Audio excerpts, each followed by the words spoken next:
Excited na nga ang lahat sa mga susunod na event ng SB19 dahil punong-puno ang kanila nga pong schedule, lalo na nga po pagpasok ng July. And August at sunod-sunod na po yan for sure hanggang December. Grabe, ang bilis ng panahon. Dati inaantay lang ang pag-uwi nila galing sa kanilang simula at wakas concert hanggang sa nagkaroon sila ng wakas at simula concert. At ngayon nga po ay namamayagpag naman ang SB19 sa kanila nga pong mga international events. Hindi pa nga po sila nagpe-perform sa Lollapalooza ay sunod-sunod na po ang mga pagpa-partnership ng 1Z Entertainment. Hindi lang dito sa Pilipinas, kundi sa ibang bansa or international. Grabe talaga ang 1Z. Unang nai-announce ang partnership at pagpirma ng SB19 sa Lunary Global. Ang Lunary Global ay isang entertainment at live events company na nakatuon sa pagdadala ng mga international artists at pagbuo ng mga concert fan meetings at iba pang entertainment events para sa mga fans sa Southeast Asia. Itinatag ito noong 2024 at may operasyon sa Singapore at Pilipinas.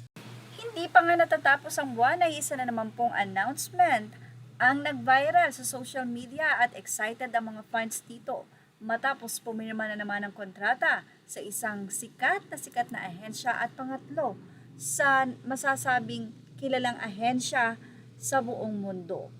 At sa Hollywood, ito'y walang iba kundi ang UTA. Ang UTA ay isang sikat na ahensya na kung saan may mga hawak na popular at sikat na rin sa buong mundo katulad ni Christina Aguilera. Ibinahagi nga natin ang update nito sa isa natin sa video kung saan isa nga ang SB19 sa naka-line up na international artist ng UTA.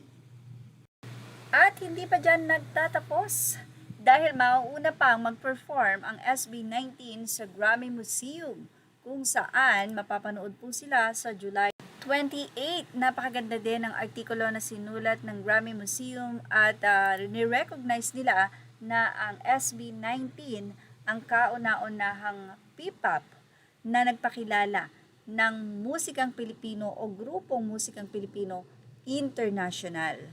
Kaya naman sobrang galak na galak sila na maging parte na ang buong samahan ng grupo at mag-perform sa nasabi nga pong Grammy Museum.